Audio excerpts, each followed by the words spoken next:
There are certain things in life that when I see them, I find them completely irresistible. And I don't. Hi, I'm Tara. I'm from Niagara Falls, Canada. Let's talk about that.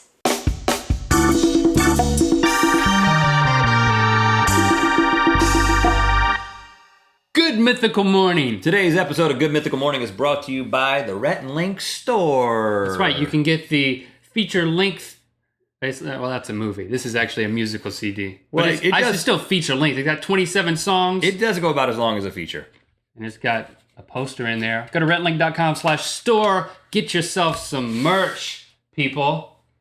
First of all, Rhett, we need to say welcome to new friends. Welcome, friends. Today is Bring a Friend to GMM. Link came up with it. I think it's a great idea. I don't really understand it, so why don't you explain it? It's pretty simple to understand. If you're here because you're always here, thank you for being your mythical best and being here. But if you're new, if this is your first time and it's a result of a friend saying, hey, why don't you watch Good Mythical Morning? It's awesome. You can watch it and then we can talk about it at school. Welcome, or friends. On our lunch break or... Is that what you say? Welcome, friends? At the bus stop. Welcome, friends. Oh, because what they're supposed to do is they're supposed to listen to this or watch this and then they talk about it and they become better friends. This show is designed to generate conversations. You're not just watching a conversation between me and this guy, but it's also grounds for you to have your own mythical conversation. Talk amongst yourselves, people. That's really what we're getting at here. Now and later, in the comments and in real life. Today we want to talk about commercials, marketing, and our personal interactions with those things. Not professional interactions, but just as normal people. This is deep, Link. Yeah.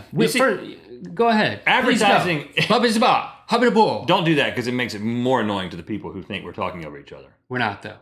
We would never do that. Advertising is a really big part of what we do. I mean, you may say, I don't like advertising, it ruins entertainment, but it actually, in today's world, it enables entertainment. It enables us to do what we do and enables us to bring you this show, whether that's the ads that are popping up over there on YouTube or here or before the video, or it's our sponsorships, our sponsors actually sponsoring the individual episodes. It's ultimately a really good thing. And I would say that advertisements in their best form are actually entertainment in and of themselves. Hopefully you look at our local commercials and some of the other type of internet videos that we do and you say, you know what, that was entertaining. And you know what, it was more entertaining because there was a sponsor involved. But we're not really here to defend our position or the way that we make a living. No reason to do that. I want to talk about the flip side of it, which is the user experience when interacting with ads. Just being a normal person, and whether you see an ad on television, if it's a pop-up ad, whatever the case may be, to me it's fascinating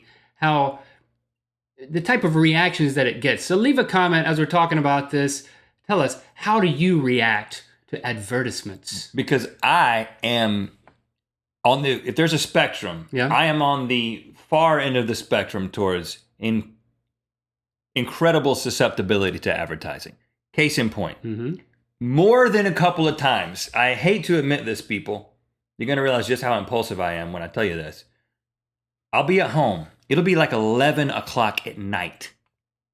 I'll see a commercial from like a fast food place that's got like a new sandwich. Yeah. I'm ashamed to say it. I will get in the car. I will drive to that place. I will order that sandwich. Sometimes, more than once, I go there and I'm like, can I get the super double whopper with extra jalapenos thing from the commercial? And she's like, we ain't got that yet. You're so ahead of the curve. I'm so ahead of it, they don't even have it yet. But just to clarify, you're not saying that you see the commercial 11 o'clock at night and then the next day or the next time you go past that restaurant, you're like, oh yeah, I'm recalling the commercial, I'm going to go in there. You're saying something. Immediately. Impulsively. I'm ashamed. I admit that I'm ashamed, but I am letting you understand. I'm letting you into my world, people. I am super susceptible to advertising. I saw a commercial for that. He's not exaggerating. I saw a commercial for that candy, the candy where they've turned, for years you had the Reese's Pieces. Yeah. You put in it, you're just making the Reese's cups into little pieces, but then they came up with turning a lot of things into pieces. And there's this commercial of people reaching down to touch candy, like reaching down to touch an Almond Joy, and it turns into pieces. And I was watching that with my wife. I was like, baby, we got to get some of them pieces. And you mean right now. And I got in the car. She was like, you're crazy. I was like, I got to get some of the pieces. And I got in the car. I drove to the convenience store. I walked in there and she was like, we ain't got them yet. Now, They never have them yet. It's like they need to coordinate the distribution. Maybe now that we're in Los Angeles, they'll have them now. I think you're almost deflecting here because I do want to ask the question, and let's answer it after I give my perspective. But I think the question is, what does this say about you, Rhett? But let's table that question. Okay. Because I represent probably the complete opposite extreme. When I see an advertisement, something happens in my mind. I think it's not.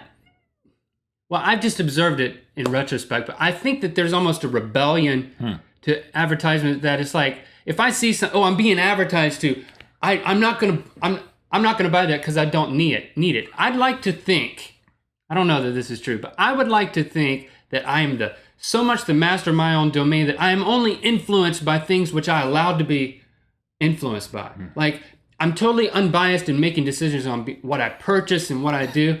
Ultimately, I'm a very frugal person. I don't like to spend money. I don't like to buy things. If there's something that I really want, I really fret over what's the best version of it to get or whatever.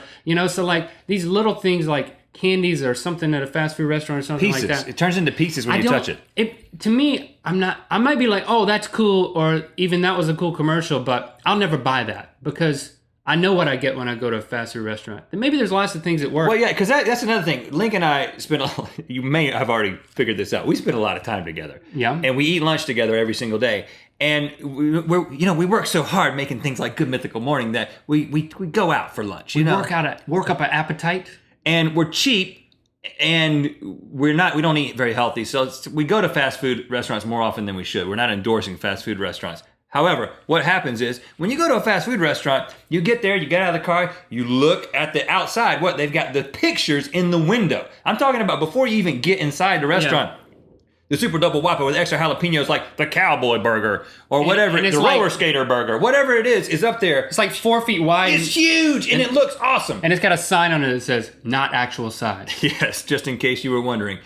97% of the time, I get the thing in the window. I don't mean I take the picture off and eat it. I go inside and I order the thing and I'm like, I want the thing on the window. And then Link is like going, and he gets the same thing that he always gets and never gets the thing in the window. Well, I usually get something that's, less expensive than that because I feel like they're just tricking me into getting something more expensive that's just been repackaged. Yeah.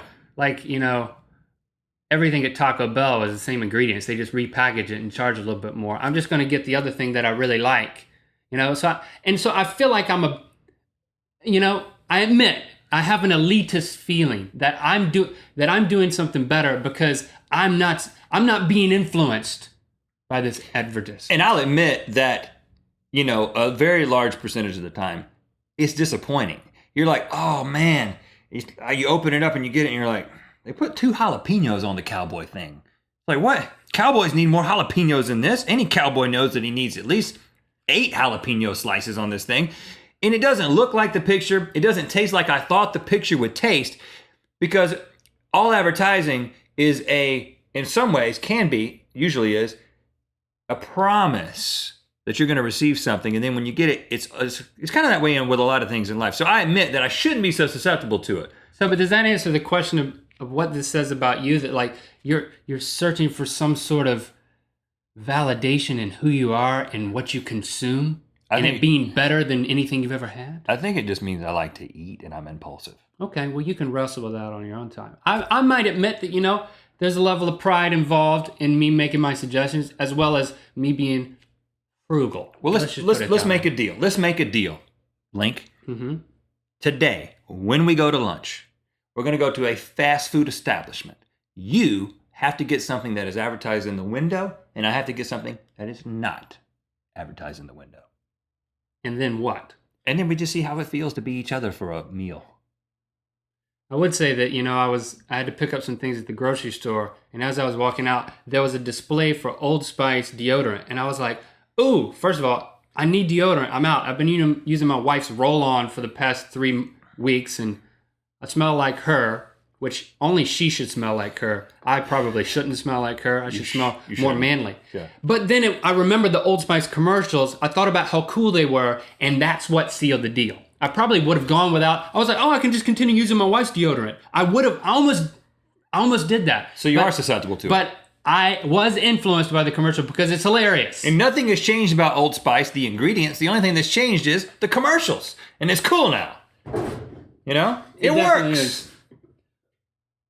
Let's spin the wheel. New friends, thanks for joining us today. I trust you will talk about this episode with the person who invited you. Come back every mythical morning.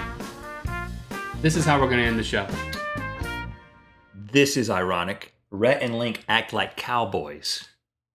We've been talking. What are the chances? The chances are 1 in 24, people. Well, put another log on the fire here. It's getting kind of breezy out here in the prairie. If we don't bed down, I'm like John Wayne. If we don't bed down right now, we're gonna be aching in the morning, partner. Yeah, I think we're gonna have to put our sleeping bags next to each other and keep each other warm. I think. Are you a Civil War cowboy? Yes, Well, if you don't mind me asking, because you know that's how you survive. Is that you got to use your body heat together. And well, I know it's awkward to say it, but well, partner, when I said bed down, I wasn't talking about me and you. By the way, do you got that burger I was talking about, the one I saw back there on that sign in Kalamazoo? You know, the one with the jalapenos? I only eat beans. I only eat beans.